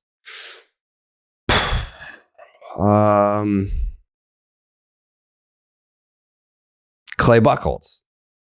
I don't think anyone would use the word legend to describe him, but I would like to interview him. I've been had saying that. Has Pat L ever considered producing his own beers titled Pat Weiser and Pat Light? That's a fucking great idea. Just fucking suck down a Patty Light. Mm-hmm. No, I've never considered that. Well, you're missing out on a huge revenue stream, it sounds like. Huge. Imagine how many people would go to Green Rock to drink a fucking Pat Light. I would feel like, now listen, I got an ego, but I would feel so douchey selling a beer named after. Like if I made a beer, I'm gonna do it then. That's fine. You wouldn't sue me. I'm gonna start a beer company and call it Pat Light, and it's a new light beer, and I'm gonna put your face on it and put your signature on it. Be like, fully endorsed by Pat Light himself, and I'm just gonna sell them. Yeah, I love how it started with, you wouldn't sue me. Yeah, there's no chance. Yeah, I'll just use your likeness, and I'll break you off at like 20%. All right, I'm in. Yeah, you don't even have to do anything. I love that. I'm gonna pursue this. Pat Light. I mean, if Spin Chicklets has Pink Whitney, why can't we have Pat Light? It's true. I'm going to block this dude who just suggested that. So I'll be like, I never even fucking saw that. Like, you can't take credit for that idea. I just came up with that. I have this dude blocked on Twitter. I don't even know who the fuck that is.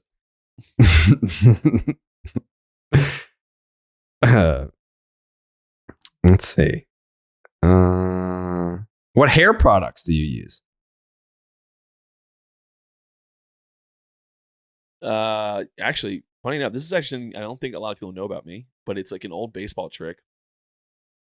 It's not actually a hair product, so it's lotion. But it has to have cocoa butter in it. You know that lotion that has like cocoa butter in it?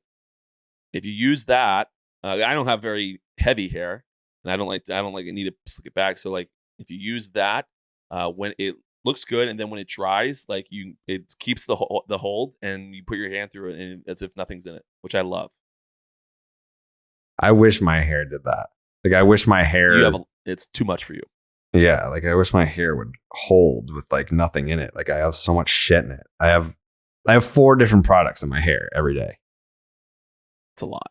It's basically like spider tack. It's like it's a bunch of different things that you mix into one super secret sauce to keep your hair. Like my hair has to like stay in place because it doesn't want to do that. Naturally, it just wants to be super straight and go down, but I make it wavy and go up. So if someone actually really wanted to know, I would tell you the 4 products, but it is a concoction. Is Pat Nips mad about you and Sandra? I don't know why he would be mad about that. We were just friends the whole time. Mm-hmm. Like I didn't like nothing happened with Sandra. Sandra, she gone. Yeah, Sandra is fired. Fired. Yeah, she gone. Sandra is big time out of the actually, picture. What? Was there 2 listeners, random listeners from that night at the bar that now know actual Sandra? What bar? When we went to a bar after the game, and you just remembered that I actually came up for a Red Sox game. So yeah, was I at the bar? Yeah. Oh yeah, I was at the bar. Yeah. Yeah. Okay. I remember seeing one of their tweets like later, and it was like, "Guys, I met Sandra. She is real." It's like, yes, she is. She gone, but now she's gone. This is from Jack. How much money does Pat have?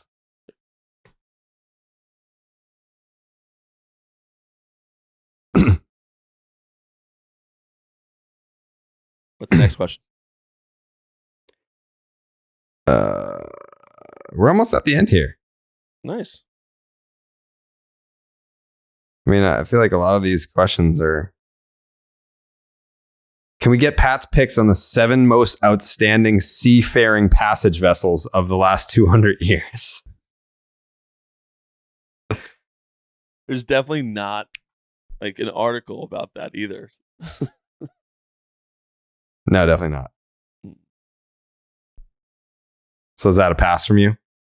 Yes. All right. I think that's the end of the questions. All right, great. I mean, that's a lot of questions. There's a lot of questions. A lot of fan participation. I love that.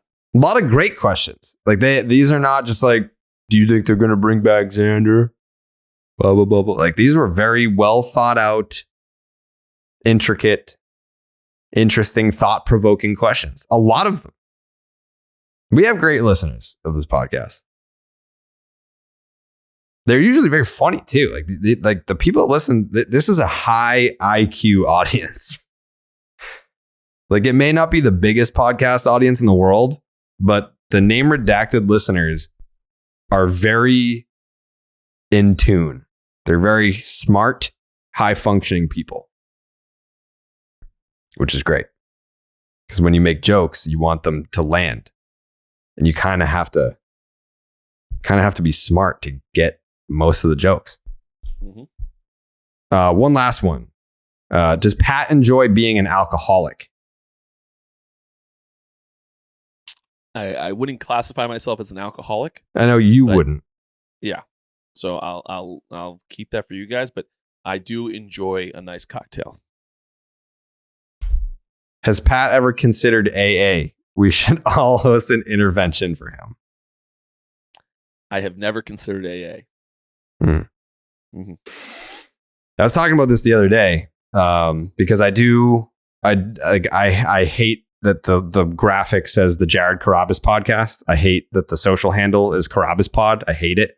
Officially going to like the Name Redacted podcast. But part of me really deep down wants to change the name of the podcast to the name of our podcast group text, which is Pat's Intervention. I love that name. For the longest time, the picture was a bottle of Jameson. Yeah. I'm so happy that it's since changed since the watch party. Yeah. But Pat's Intervention. Pat's Intervention. I like the name. I think the merch would be great, but it's like, you know, Pat's not always here. You know? No. Sometimes Pat's having a little drinky poo. And he can't make it to the show. Little drinky poo. That's it. Going out tonight. I think we tabled that name. I think it would be great as like a spin-off show. Like I think that you should have a podcast called Pat's Intervention, but it's like with all your friends. And it's just like it's great. It's a great name. It's a great name. I'm showed out though. I'm done with shows. I do yours and the other one, and I'm done. I can't keep doing this. Well, you have the Pete B Pat L show that's coming. Yeah. Other than that, that's where I draw the line. We're done after that. Pete B Pat L. Did anything happen in the Red Sox world that we didn't hit on, Jake? Chris Sale opted in.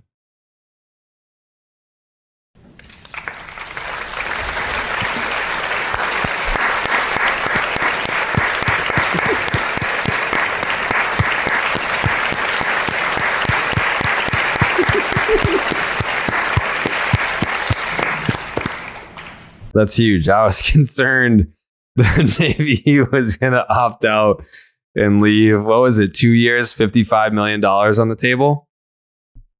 Yeah, that's a real concern. I thought for sure there was a chance he was just going to be like, you know what? I'm testing the waters. I can definitely do better than this.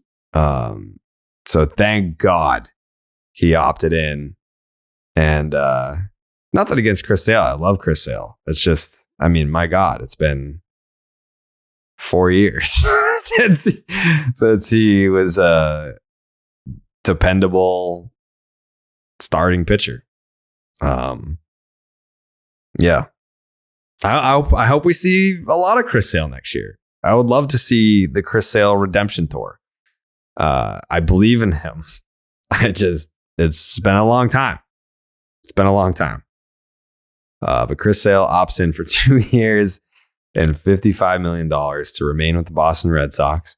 And I think the next time that we meet, the World Series will definitely be over, right? Mm-hmm. Okay. So that's when we get into the real nuts and bolts of the offseason. We can start talking free agency, trades, extensions, personnel, things of that nature. But yeah, it's gonna be an interesting offseason. I have optimism. I think the Red Sox are going to be better next year than they were this year. I don't think that any of us are going to walk into opening day next year being like, World Series or bust, dude. I don't think we're going to be in that mode. But we'll see. We got a long way to go. The offseason hasn't even started yet. So, Patrick, any final words? No, great show, guys. Great show. This was a great show. I mean, for our first time, just me and you, this was great. Yeah, I can't believe it is our first time. Yeah, I mean, like, you literally have to like shoot Tyler in the stomach to get him to miss a podcast. That's true. I did enjoy giving him shit. And then Pete backing out immediately thereafter and being like, no problem, Pete. See you soon. Yeah. You do what you got to do, Pete. No problem. Talk soon. Can't wait. Hugs and kisses. Tyler, get your ass on the show. Yeah. Wow. Jake's takes? I looked up Pat's favorite movie, 7 Pounds, and it got some terrible reviews. Can you read some of them? I'll just read one that I think really sums it up, and it says, what the hell was that? That's what Pat wants to watch every day for the rest of his life. You just said if I could only watch one movie the rest of my life. It wasn't that I have to watch this every day. Yeah, but I mean, if I only had to watch one, it's the first thing that came to mind. It was a really good movie. Apparently not. It's only for the intellectuals, though. That person's clearly not an intellectual. Nah, I don't think so. I think the movie was bad. What did it get on Rotten Tomatoes? 27%. Jesus, Pat. Come on, man. What are we doing? I'm telling you, watch the movie. Bring a nice young lady over to the house. Uh-huh. Watch the movie. You'll love it. I'm going to hate it. What's it called again? 7 Pounds? Mm-hmm. I mean, during the off season, I literally have nothing to do. So maybe I'll watch it one night this off season, and I'll do a whole podcast episode just breaking it down. I love that. That'd be great. All right, Pat, thank you. This was tremendous. Happy to have you here. We'll be back next week for the first episode of the off season of the Name Redacted podcast with Tyler, maybe Pat. Pat's picks next week. The top 5 U.S. Supreme Court cases. Pat's picks, and maybe the return of Pete B. Don't know, but we'll see. Have a great weekend. Buenas noches, amigos.